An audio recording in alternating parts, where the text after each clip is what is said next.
Welcome everyone to Choice Conversations, the podcast dedicated to helping you improve your life, one choice at a time. I'm your host, Chris Stefanik. Let's do this.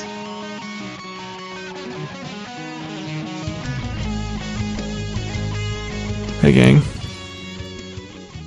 I was recently a guest on the Be Yourself and Love It podcast with Antony Sammeroff, where we talked about my new relationship guidebook, Turning Arguments into Discussions.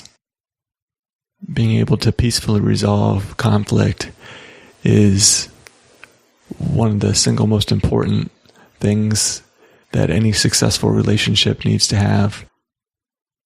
The strategies we talk about can turn your relationships around 180 degrees, so you'll definitely want to check this out. Before I get into that, are you struggling to find success in some areas of your life? Do you know what it is you should be doing, but you self-sabotage yourself?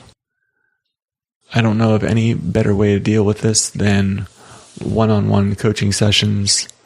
Contact me and I will work with you to overcome self-sabotage, to get past your emotional blocks, to change your limiting beliefs, and reach your potential. Email me, chris@choiceconversations.com. That's all lowercase. Chris, C-H-R-I-S, @choiceconversations.com. And we'll get you scheduled for a coaching call. Don't put this off another day. Life is too short to spend it not living optimally. I will help you get there. All right. So here's my appearance on the Be Yourself and Love It podcast. Check it out. Chris, welcome to the show. Antony, thanks for having me. Oh, my pleasure. I'm really excited about today and your new book, Turning Arguments into Discussions. Yes, sir. Yes, sir. Okay, so I guess the first thing that occurs to me is, isn't it good to sometimes just have a good argument and make sure you get everything off your chest and, clean out the closet? Because otherwise, we just, we're avoiding saying stuff to each other that we want to express. And, sometimes it's good. Why would someone be wrong in thinking that? Well, there's the reason why that sounds like a good idea is because there's elements of it that are true. So you don't want to just be holding things in, and if there's things that are bothering you, if your needs aren't getting met in a relationship, you don't want to just let that slide and be Chris said that arguments aren't a good thing, and so I guess that means for the good of the relationship, I should just button up. And that's not good either. So you do want to have your needs met, you do want to have your voice heard. But there's a big difference in, between sitting down with your partner and being like, honey, I have something that I need to tell you about, it kind of bothers me when this happens or whatever. And then saying, you piece of shit, I can't believe you're always doing this fucking shit to me, and going off on them, there's a huge difference there. So. Oh, but isn't that a false dichotomy? I don't have to swear to, we can argue without swearing at each other. Right. Well, and I should say this as well, that there are some people who say, psychologists. So for example, John Gottman is really well known. He's done a lot of research in the area of psychology. I know a lot of psychologists follow him because they love that it's not just his opinion. He's got studies of thousands of clients and stuff that he's used to back this up. And tons of observations he's made and the like. And he will say that it's okay to argue, even somewhat to argue regularly, as long as that's being counteracted with a whole bunch of good interactions. Okay. So there are some that will say, as long as you're countering with a bunch of good interactions, it's okay. I'm not so sure that I believe it. I'm not sold yet because I don't see it. I see that, arguing, as far as I can tell, when it's done, when it's an argument, when it's getting nasty and it's not peacefully resolved, it damages the relationship. And yes, maybe you can heal that damage You can heal that wound that the relationship has with good interactions. But would you rather, if you've got like a trail that's loaded up with brambles, walk through it, get all scratched up, and then have an ointment that you put on afterwards that relieves the scratching and heals you up after a couple days? Would you rather have that, or would you rather just go down this other trail that's to the left over here that's nice and clear, that you don't even need the ointment afterwards? You know what I mean? So it's like, to me, it seems like, okay, maybe some people this is working for them. Nobody I know that this is working for them, but apparently, he's seen a few more people than I have. Some people claim that they can be all right as long as they have a whole bunch more good interactions than negative. But I still think that that doesn't mean that it's like necessarily good to have it. I think you'd still be better off if you had peaceful ways of getting your needs met. Okay, and I want to explore this route that's bramble-free with you in a moment. But just to make sure that I'm not letting you off the hook with anything that some people might be thinking, I'm needing to ask, some people might say, but isn't it an unrealistic expectation to have of me or of yourself to never argue? And like, if I continue try to hold myself to that standard, which for some people seems really rather impossible, is that not just going to like destroy my self-esteem and self-worth because I keep thinking like, oh, I shouldn't argue, like, and yet we keep on arguing. I'm obviously falling short. Like, there's something wrong with me, or something wrong with my partner, or something wrong with both of us because we can't argue. And maybe we should just get a divorce because obviously I'm in the wrong relationship if I can't get through it without arguing. So first of all, I would say it is impossible for any two human beings to spend any large amount of time with each other without having disagreements. That is for sure the truth. Now, for most people, it's also probably going to be impossible that they're going to be able to spend that time together without having arguments. The difference being like the argument where it's the strategies are less than ideal for resolving the conflict, right? So, the important thing to remember here is that the goal is not perfection. The goal is improvement. So if you used to argue 3 times a week and those arguments look like, dishes were being thrown across the room and, if your partner didn't duck in time, they were getting bruises. And if they did duck, it's a better alternative, but now you have some broken china.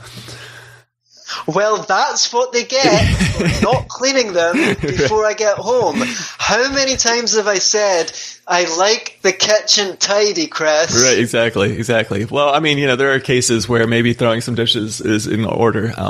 No, there's not. But yeah, a Greek wedding.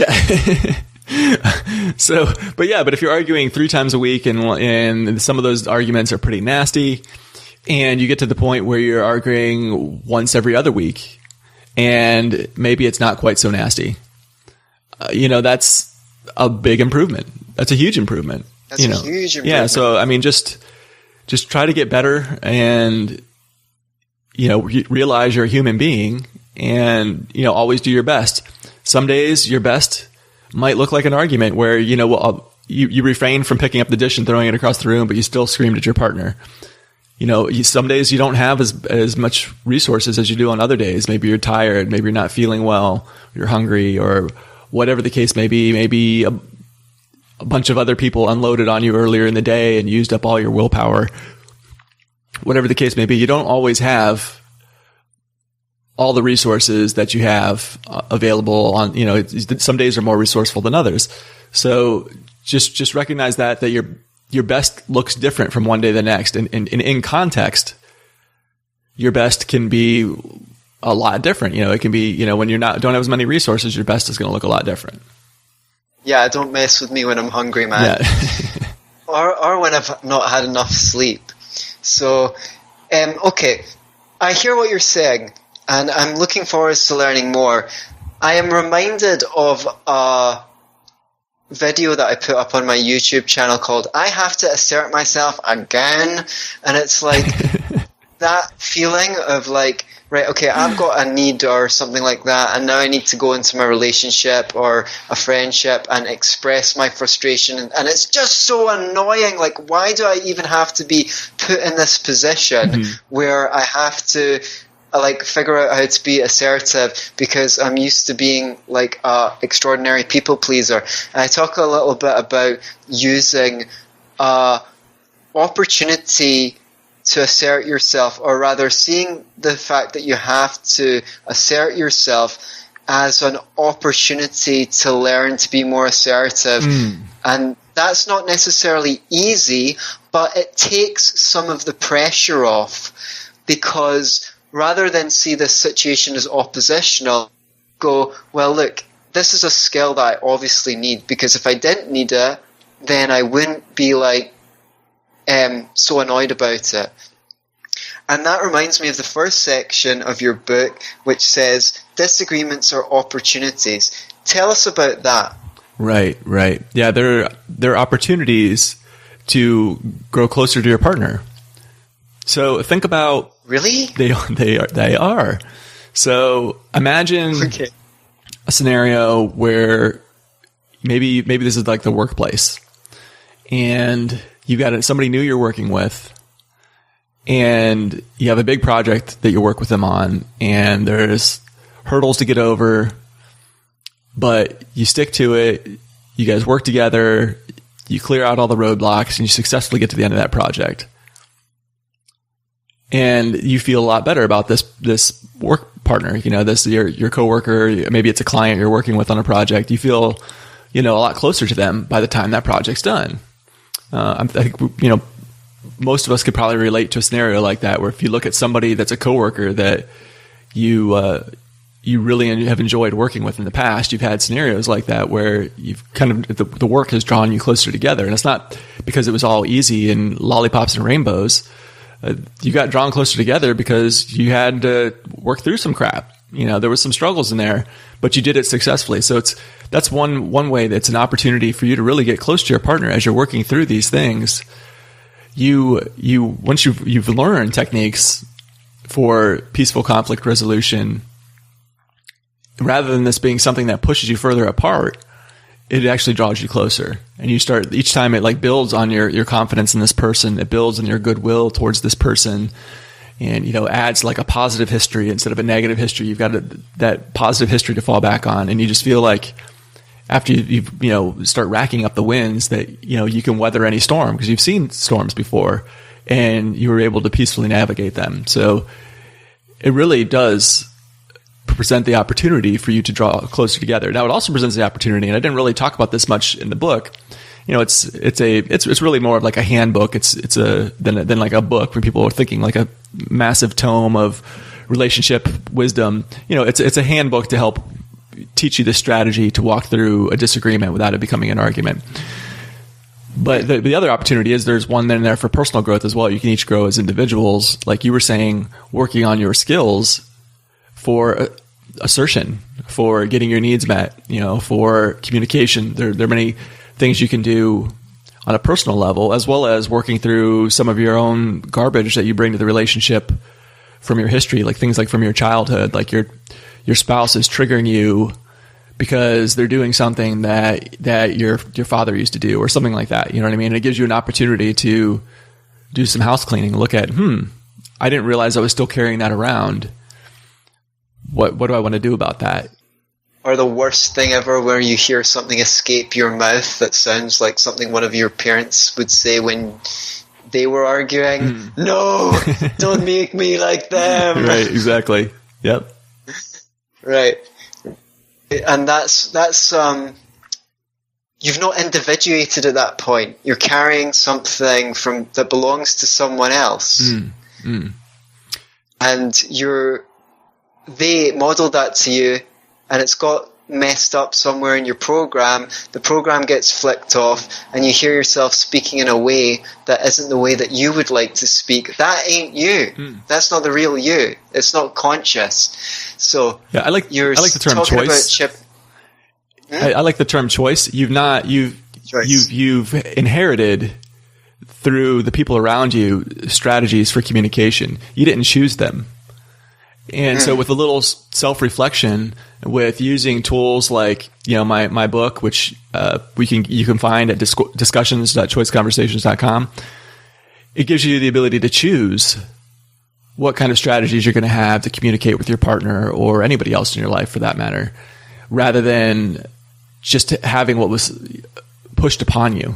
You know, as a child, you're not making a choice. You don't have the mental capabilities yet to say, you know what, this is mom and dad are acting in a way that I would really prefer not to. I'm going to choose a different way. It doesn't really work that way. You know, as you're growing, you kind of absorb things from your surrounding.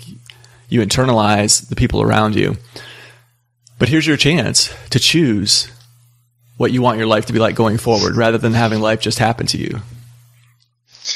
Okay, well, you're at the dangerous risk of convincing me, so we'll have to delve deeper into this concept. So, okay, what you're telling me is that arguments are a suboptimal way of communicating needs, if I may be so presumptuous as to paraphrase. So, if that's the case, what causes arguments? Why isn't everyone doing this? Right. So, as far as I can tell, an argument happens when somebody in the partnership, somebody in the couple gets triggered, and then their triggering then causes the other person to get triggered. So, when I say triggered, what I mean is basically a strong emotional response that disables the person from responding in a way that is healthy, from a way that they would choose if they weren't being triggered at that moment. Like, you mean something that you'll regret saying later? Right. Like, yeah, you know what? I probably shouldn't have thrown those dishes across the room. I probably shouldn't have called him an asshole, whatever it is. You know, those are anger, but there's other ones too, like using, sarcasm or using even like passive aggression and things like this. There's all kinds of, it can look different with these strategies, and I've been focusing in on the over the top anger, which, is not kind of giving the full breadth of what arguments can look like. But yeah. Okay. Sarcasm or passive aggression. That's great, Chris. Yeah. That's just great. That's fantastic. Why don't you say more about that? Yeah. I'm sure my listeners will really love that. Fuck you, Anthony.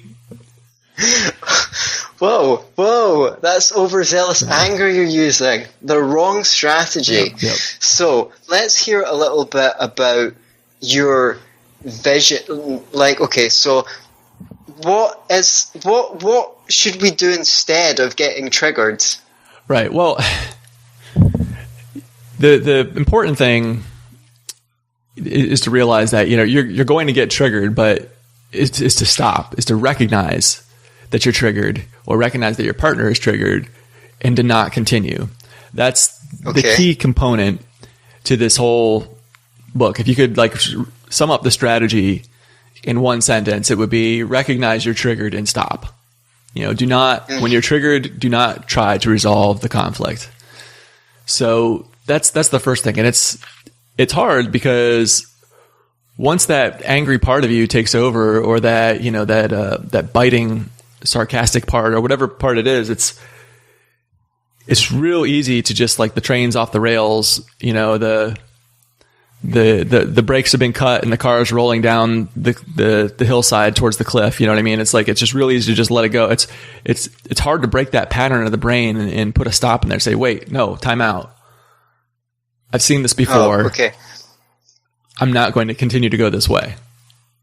But, the problem is, see, when you're in that state, you really want to just, have some kind of social engagement. Whether it's, you want someone to hug you, or you want to scream at them, or, because, see, say I go stop and I go into my room, people just feel like I'm bursting. What? I can't do anything with this, emotional ball. It's so huge, and I'm chucking all this stuff out because I think these are the important considerations. The difficulty that most people have of processing their emotions on their own leads them. I remember once having a conflict with my mum, right? and she had a guest over, so she refused to talk about it. So I went into another room, and for like a couple of, this is going back a few years, for a couple of hours, like, I just felt like she was such a horrible person, because she basically had the key to me not feeling crap if she would just take a couple of minutes to listen to me. Yeah. And I had to just like sit with that emotion. Now, I'm glad to say that I've developed over the last few years, and my capacity to process my emotions on my own have increased a lot.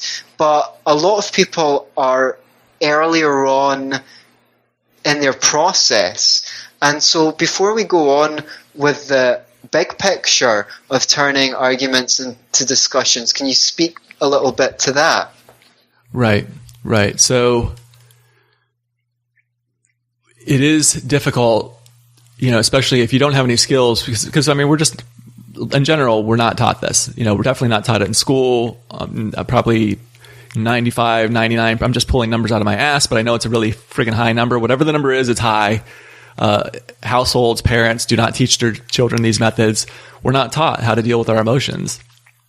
How do we go through this process? That's true. And I'm not just saying, well, just don't argue when you're triggered, separate from your partner, and then when you're not triggered, go back. No, I mean, I have a number of strategies you can use to process your emotions when you separate from them. And you can find them on Chris's great podcast, Choice Conversations, which is available on iTunes. Right, exactly. Go on. Yeah. So, yeah, I mean, so there's these strategies, and I go over them in the book. I go over them. I give you what various ones. There's definitely more than one way to skin this cat, and that's the thing. But I mean, it all starts up front with just. But we definitely are. We are definitely going to get into an argument if you skin the cat, man. That's just out of order. Right. Yeah, I'm not sure where that one came from in the English language, but I sometimes wonder when people are translating these into foreign languages. Like I had a podcast that was translated into Chinese. I'm like, what did I say something like skin the cat? And are they thinking, wow, this Chris Stefanik guy is a heinous, evil bastard? I'm like, right. I mean, when people say it's with one stone, it's like, why the hell would you want to do that? Exactly. I fear we digress. I feel very familiar with you, Chris. So these diversions are quite common, but hopefully those listening at home will enjoy our rapport. So there's more than one way to process your emotions on your own, and that's maybe a topic for another show, but I definitely know that one thing that's great for me is journaling.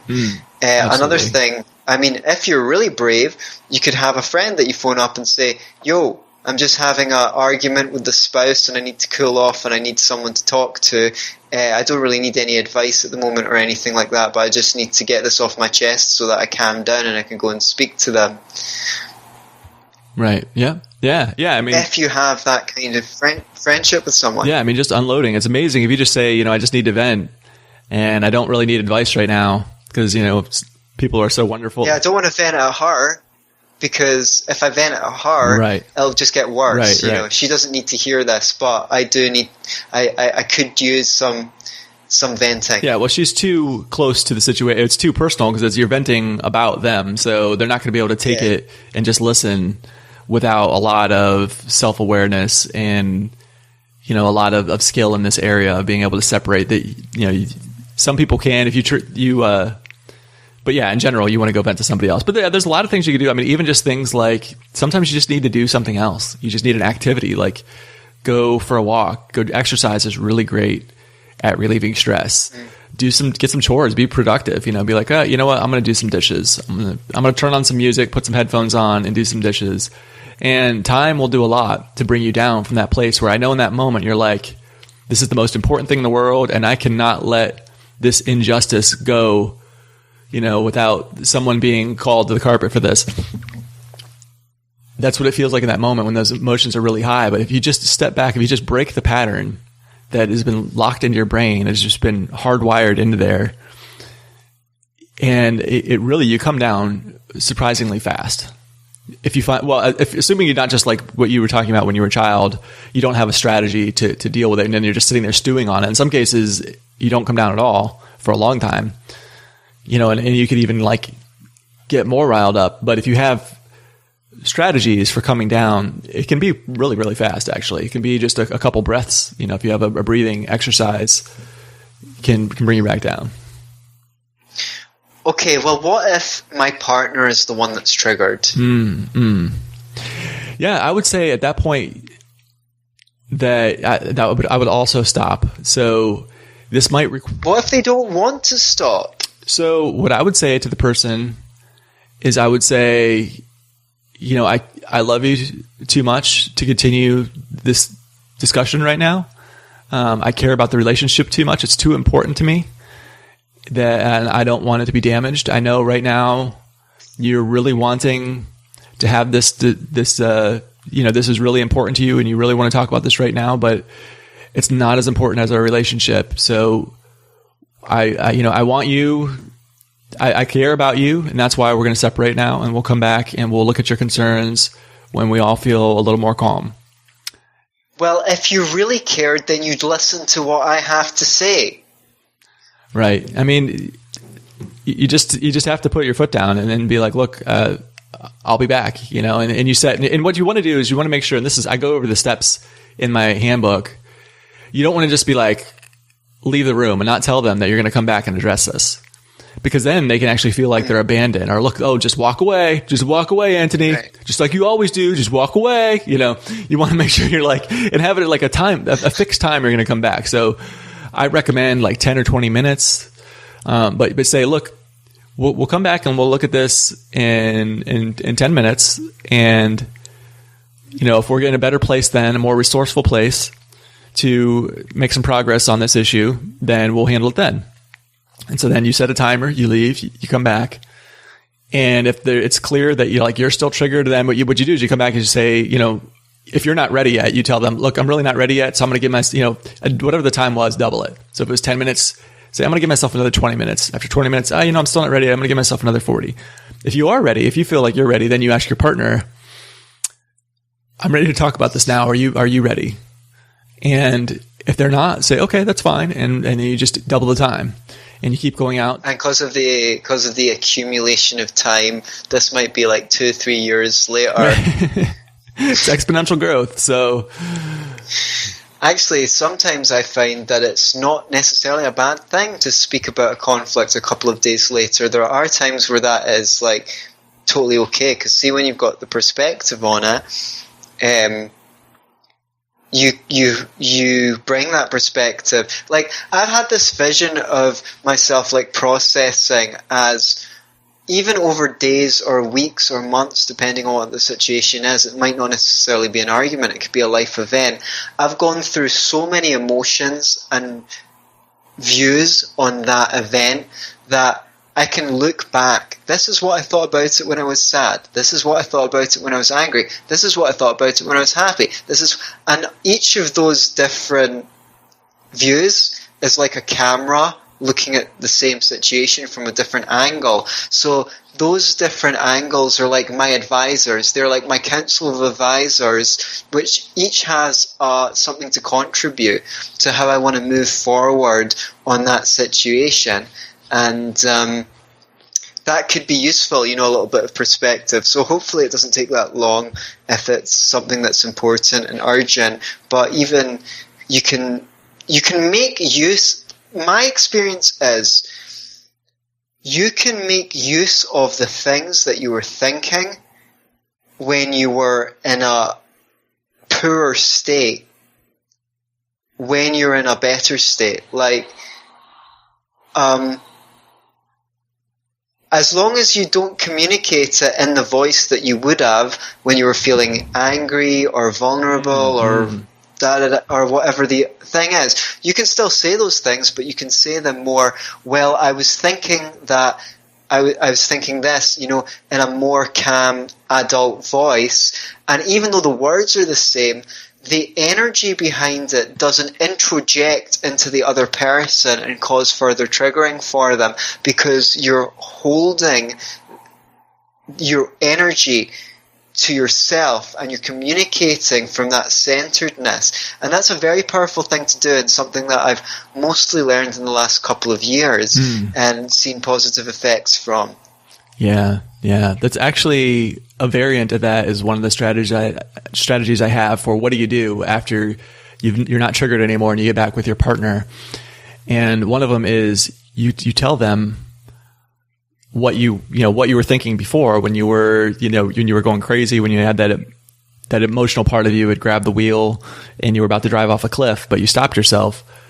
And what I like, the words I use is you say, the story I was telling myself back when we were, when I was really angry about this, or back when we were talking about this earlier, the story I was telling myself was X.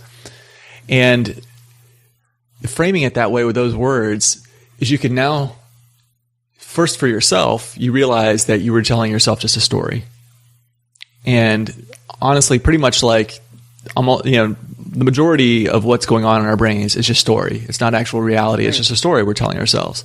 And then you're letting your partner know, hey, I'm not saying this is true. I'm just saying this is what the story I was telling myself. Could be all story, probably is just all story. So like, don't take it personally. It's just the story. And then the other thing that it adds to it is, there's this whole thing that a lot of people talk about, which is, when you get into a dispute or something, be forward looking instead of backwards looking, talk about solutions rather than problems, rather than rehashing what they did wrong, talk about what you want to see going forward, talk about the future, not the past. And it is really good advice. It is. But some people, they can't move forward unless they do talk about that piece in the past. They need that in order to close out, to let that person know what their story was. A lot of people just, they're not able to successfully move on without doing that. So this provides that opportunity. So again, that's in the handbook, talking about this particular strategy, the story I was telling myself was, and you can find that at discussions.choiceconversations.com. But for all of you who are like, well, screw it, I might as well just go read the handbook and stop listening to this podcast. Let me give you a little something that's not in there that you made me think of. When you said that, there can be... Hold on one second. All right, sorry about that. When you said that there would be value in looking at an argument a few days later, that you didn't have to address it on the spot, you could wait a few days. And this is something I call it the Harry Truman method. So what Harry Truman used to do, president of the United States back in the 20th century, not a nice guy, but he did leave us with this one tactic, which, is better than nothing, I guess. What he would do is, he as the leader of a nation and, all kinds of stuff coming at him like regularly, there would be like basically every day there would be crises. People would come to him and be like, oh my God, this guy is falling, Mr. President, here's this. He would take all those kind of things that were happening. He would write them down on a sheet of paper and he would stick them in a desk drawer. And he would close the desk drawer. And at the end of the week, he would open that desk drawer and he would go through them. And anything that was still an emergency, anything that was still a problem, he would then deal with it. But what he found was that with the passage of time, 3/4 or higher, 5/6, whatever the fraction you really like here, it was a high number, were not even issues anymore. He's like, you know what? This resolved itself. I don't even need to worry about it anymore. What do I care? That sounded so important at that moment. Like it was the biggest thing in the world. It's not even an issue now. And I've done this myself. And when I would have issues like with my spouse, for example, write it down. Well, and what you need to do is, because in the moment you're like really like seething, right? And you're like, it's driving you crazy. So what you can do to get that out of your head is you can just journal about it and let it all go. Vent every little bit out of, anger, whatever you have in there, get it all out on the paper, and you feel, it's cathartic to do that. And you feel yourself release and relax, your shoulders drop, your muscles, the tension leaves them, whatever. And you can go about it and not be like super angry at your partner. And then you say, okay, well, I'll go back and look at that in a few days. And when you go back and look, you're like, oh yeah, I don't even need to have this discussion with my partner. It's not an issue anymore. Like I was amazed at how many things in there just did not even need to be brought up anymore.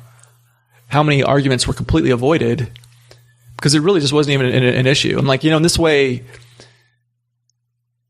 I could focus in on the ones that were important rather than using up all the goodwill in the relationship. Your relationship only has room for so much of this.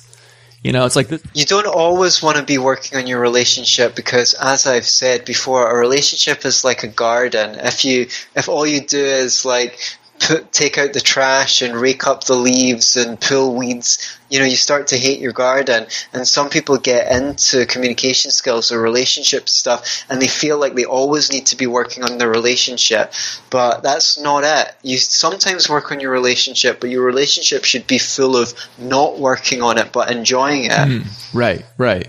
So what this means is, say you've got 5 things in that drawer at the end of the week. You look at them, you're like, okay, this one is really important. The other ones aren't really that important. Some of them aren't important at all. You're coming to your partner full of your resources. They've not been depleted by all these little arguments all week long to work on the most important one. And then you can address that most important one and not have, and make sure it gets taken care of, rather than if the other way. If you've already had 4 arguments by the time you get to the 5th one, and that was like the most important one, there, at that point, like, there's nothing left in the tank, right? You've drained yourself. You and your partner are both physically tired, emotionally tired. Yeah, because you feel every single criticism has to be voiced. Right. So and by the way, people don't exist to not piss you off. Do you know what I mean? Everyone's kind of doing their own thing.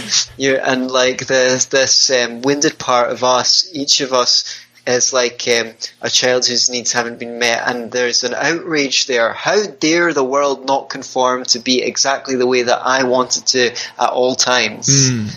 Right. And here's this thing too, like going back to like the John Gottman, and that it's okay to have arguments as long as the number of good interactions is a much larger number than the ones that are negative interactions. And this is a way to help get there. If it's a lot easier to have the number of good interactions be larger than the number of poor interactions. I hate to use the words good and bad. It makes it sound like evil or not evil sort of thing, virtuous. But I think you understand. They're shorthand for what it is. I think people understand what we're talking about here. I'm not making moral judgments. Sure. And I would just. So please go on. I was just going to say that it's a lot easier to have that number of good interactions be higher when the number of negative interactions is only 1 or 2 a week, rather than it's like every time something that displeases you, you just have to voice that. You know what I mean? And it's like multiple times a day. Then it becomes a real challenge to keep that ratio of positive to negative in leaning in the direction you want it to.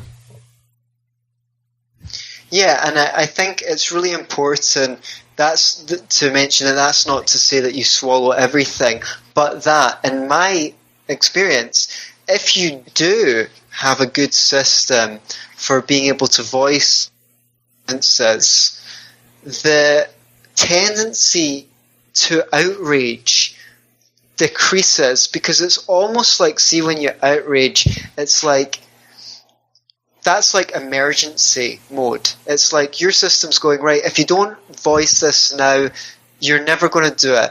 But if your system can rely on you to bring up conflicts, then it doesn't so often need to give you the warning sign, because it's like, okay, I can trust that Antony's going to sit on this for a while, and if it needs to be voiced, Antony's going to advocate for my needs, so I don't need to sound the alarm.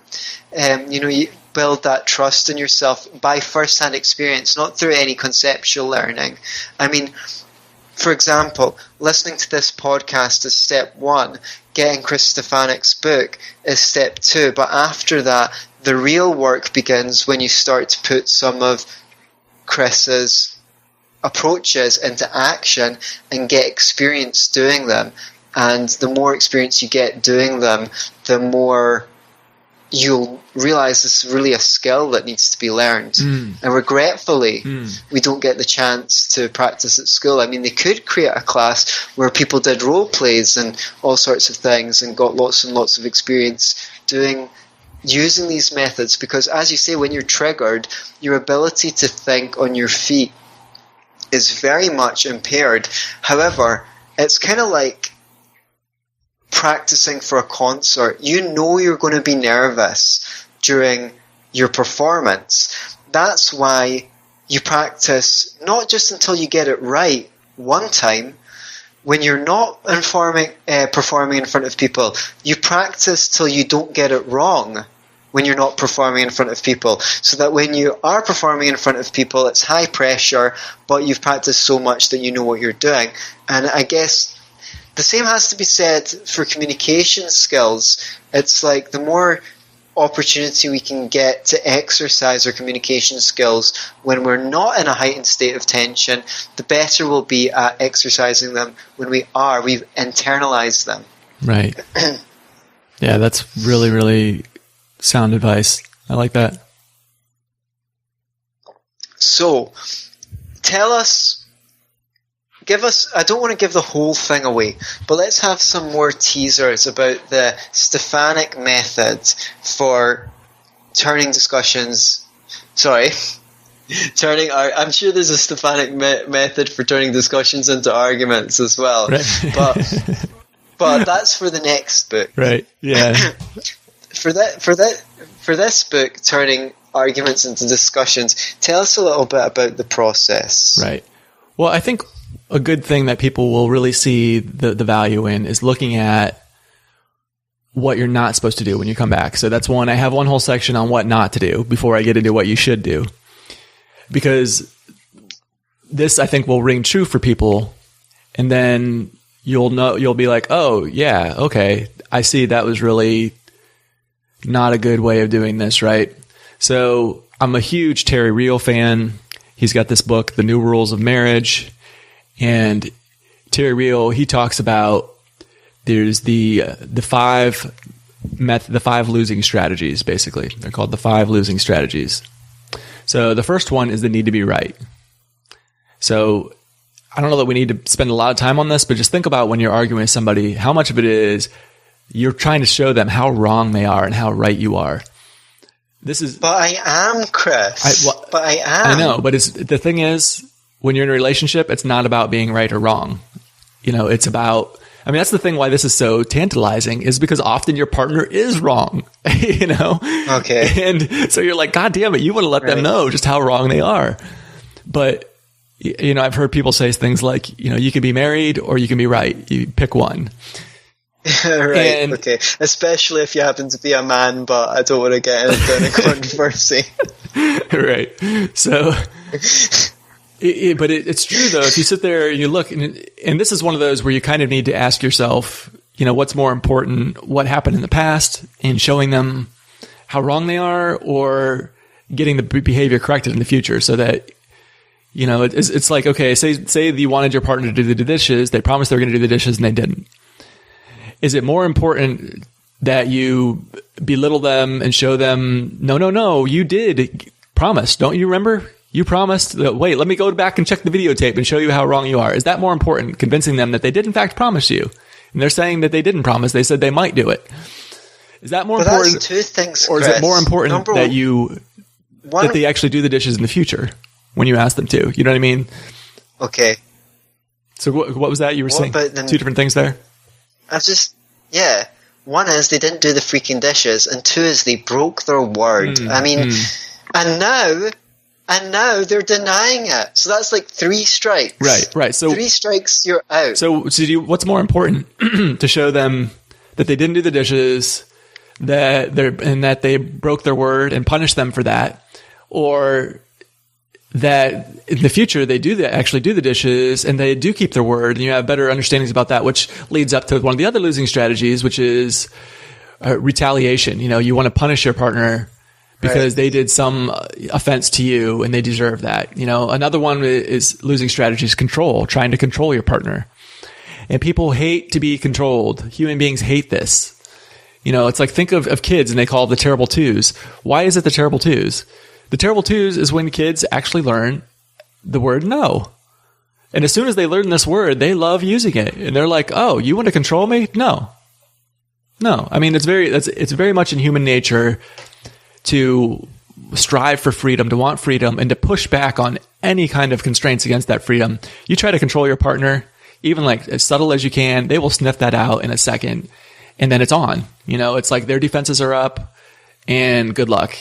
So, that's another example, trying to control your partner, trying to be right, trying to control your partners. And these strategies, when a lot of people will mix them together, and then you really get a nasty little batch of stuff going on there. Another one is unbridled self-expression. So this is one we've already talked about, which is just unloading on your partner, venting to your partner, and people will say, but I'm just being honest. And, perhaps you are being honest. Maybe your partner did something really dumb, but how useful is it to sit there and tell them how dumb they are and tell them they're an idiot? Is that going to be your best course of action going forward? Knowing that what's important is the relationship. What's important is, getting your needs met in the future, and no, it's not. It's going to damage the relationship with your partner if you tell them they're an idiot, even if they were being an idiot, So, you do need a filter. If you care about your relationship, you need a filter. Now, I know some people would argue with this. There's that whole radical honesty thing. Yeah. And I plan on reading that book at some point, but maybe for some people this is working. In my experience, it's not something that's working. But I think even in the radical honesty thing, there's an element of doing what you said before, which is putting things in air quotes, like part of me feels like this and I'm thinking this, but I also feel like that and I'm thinking that.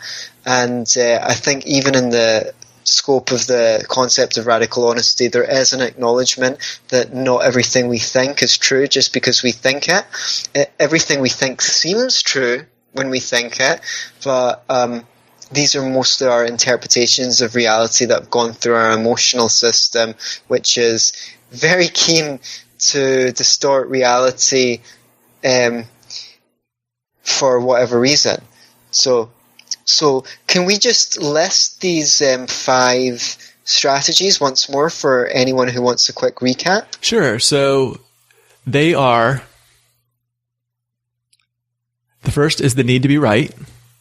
So, you're right, your partner's wrong. The second is trying to control your partner. The third one is unbridled self-expression, really letting them know how you feel. Fourth is retaliation. My partner is wrong, now they must pay. And the fifth, which I hadn't got to yet, but it's withdrawal. This is, John Gottman would call this stonewalling. It's one of the things he's observed. But it's basically you're not allowing the conversation to go forward. The most obvious one is when you physically withdraw yourself from the situation, but really anything that ends further communication. Silent treatment. Right. Is stonewalling. Yes. It's withdrawal. Sounds like, who came up with these 5? This is Terry Real, or Terrence Real. Terry Real. Sounds like he's been to my parents' house. Yeah. Okay. So, right, so these are our 5 waypoints for what not to do. Would you like to talk a little bit about what to do? Sure. So, there's... Good, because if you didn't, then... I don't know where we're going with the rest of the show. There goes my 5 favorite strategies. My tool belt is now empty, Chris. Thanks. Now I've got nothing. Right. I can't withdraw because I'm not allowed to do that. But I can't open my mouth either because one of those other tools is going to come out. So. Right. Yeah. Right. So now that you've de-skilled us, can you re-skill us? Sure. So there are several strategies that work. So I would say one of the first is just a mindset, which is you want to come back in holding firmly in your mind that your partner is your ally. The enemy, if you have to have an enemy, it's the issue at hand. It's not your partner. Your partner, they're an ally, and they're working with you to defeat this enemy, whatever that issue is. Doesn't bloody feel like it. Yeah, well, that's it. It takes some mental practice to do that, but if you can put yourself in that mindset. And there are different ways to do that. Like, in that time when you're separated, when you're becoming untriggered, you can meditate a little bit. You can do some affirmations. And these things can help you to focus in on your your partner is your ally. They're not your enemy.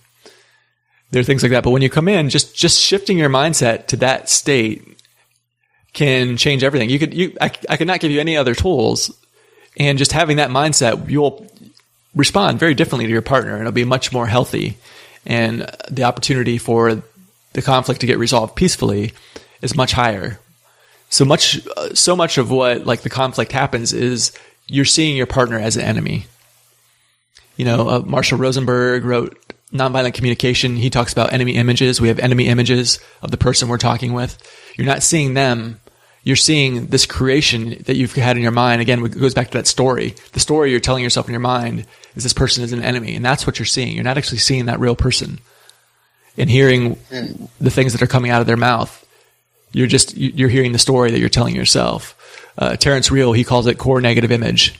So this is something multiple people have spotted, this phenomena. They have different names for it. But it all kind of leads back to the same thing. That just kind of shows that it is, in fact, common place across the board, that, all kinds of different experts have spotted this. So that's one way, change your mindset coming in. I just mentioned Marshall Rosenberg. Nonviolent communication is an excellent way, a methodology for communicating where you focus on the need. You remove story. The story, Marshall would call that judgment, where you take the story out of it completely and you focus on your needs and the emotions and the facts at hand and getting those needs met and making requests instead of demands. So that's one of the things you can do.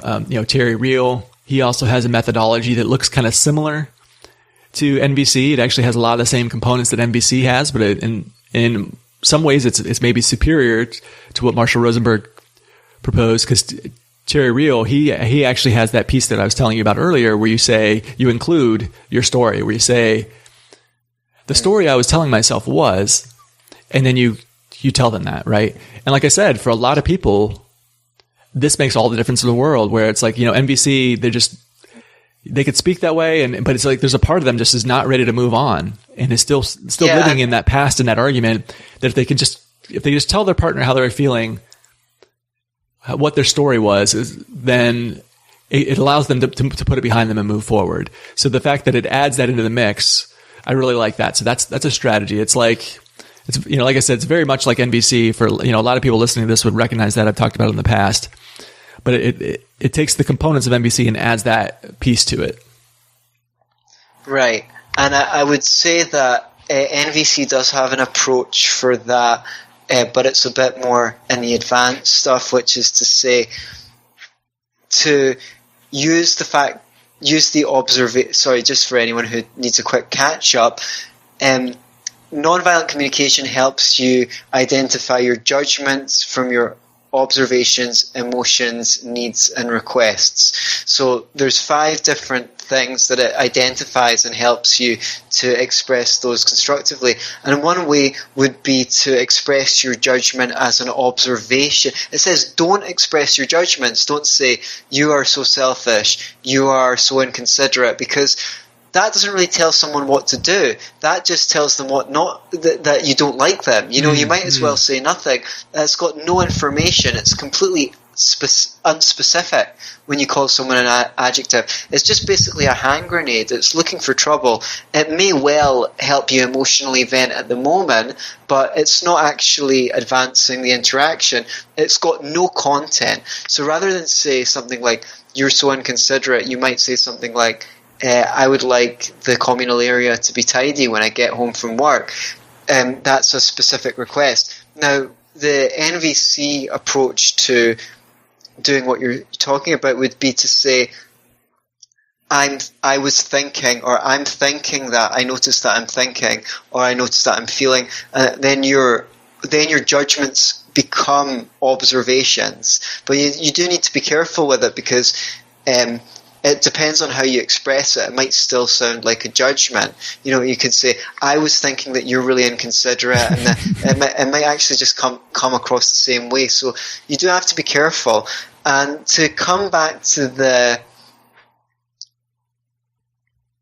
request component, which in my example was to say, I would like it if the communal area was tidy when I get home from work, is a request is really good if you know what you want from the other person, because a request, which I like to define as something that you could catch on a video camera.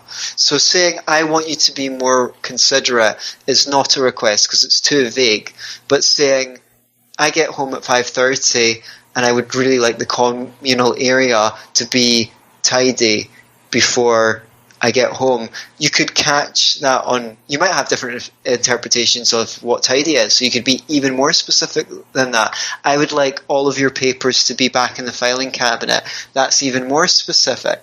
So something that you can catch on video camera. Now, we don't always have the presence of mind to be able to form a specific request, but it's good if you can. And the analogy the metaphor that I came up with to express that is, you don't want to give someone a half-baked cake, right? Most people, as we've discussed, don't have excellent communication skills. They think they've got good communication skills because they can ask you to pass the salt, and they get through life with them. But this is really about emotional maturity and becoming an adult and giving people information that they can do something with to help you meet your needs. It's about you being responsible for yourself. This isn't just to be nice and to help other people. It's in your interests. So I call that, the dumping on someone else. I say, don't give someone a half-baked cake, right? Mm-hmm. Don't give them this whisk and some eggs and some flour, which is your jumbled up emotions, judgments, observations, feelings, needs, probably no requests that are actionable. You shouldn't have left the dishes in the sink. What are they meant to do that? Okay, shall I get in a time machine and go back, right? They can't do anything about the past, right? You don't want to give them all of that cake mix and say, could you do something with this for me? And you're not saying, could you do something with this for me? You're going, do something for this with me. You're just throwing all the ingredients at them, and they're like, what the hell am I going to do with all this stuff? I don't know. I don't even know what you want me to make with it. I don't know the recipe. I don't what am I meant to do with all this stuff? And if you can bake the cake a little bit, you can, in fact, if you can prepare the cake, you can ask them to put it in the oven for you.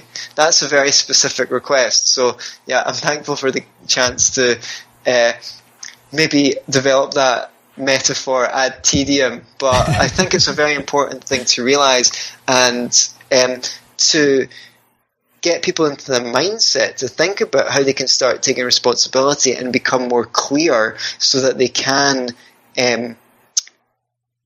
make their disagreements less argumentative. Right. So yeah, making requests, is something that I talk about in the handbook. I kind of put it as looking at the future, not the past. Let's only talk about the future. Don't talk about the past, including the past of 5 minutes ago, of 1 minute ago. Anything that has already occurred, we're not going to talk about that, and just talk about the future. So this is, what do you want? So it's not, what injustices have you inflicted upon me this time? It's making that request. What do I want to see going forward, right? And another important thing to keep in mind, and this can be a really simple strategy. You don't need to go read books from Marshall Rosenberg. God damn it. Hold on. You don't need to go read books from Marshall Rosenberg or Terry Real or anything like that. But it's, when you're having these discussions with your partner, they're going to say stuff back to you, and they're going to be talking about, a lot of times they might be defensive, because they're going to perceive this as criticism and the like. And what do you do with that when they come back? Well, you can give them empathy.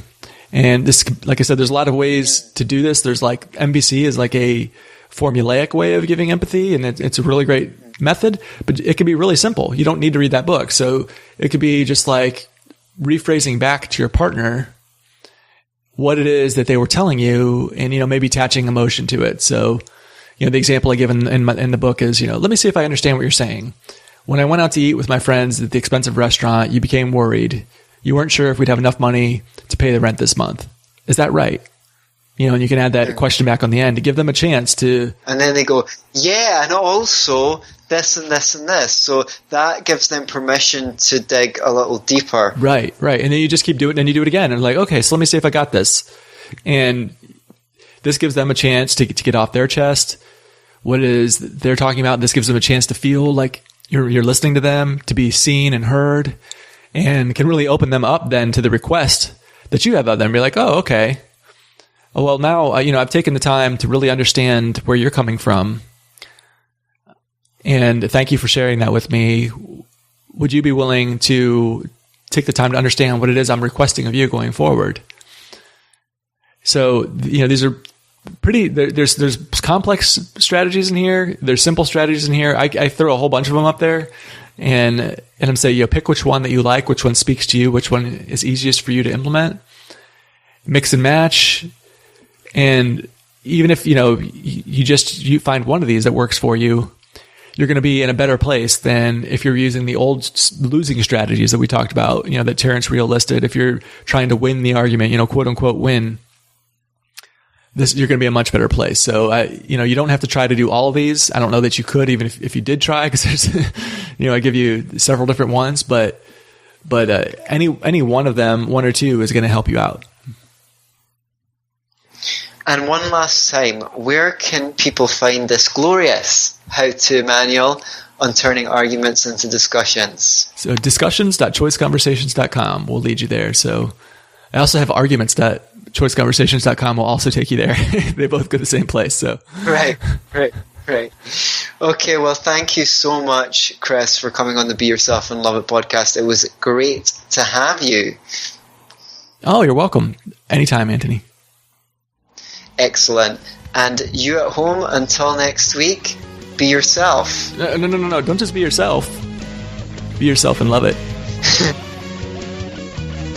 All right. Thanks, gang. Appreciate you sticking around this long. Appreciate you following my podcast. I appreciate Antony for having me on his show and for the relationship we've developed over the years, appearing on each other's shows. Good stuff.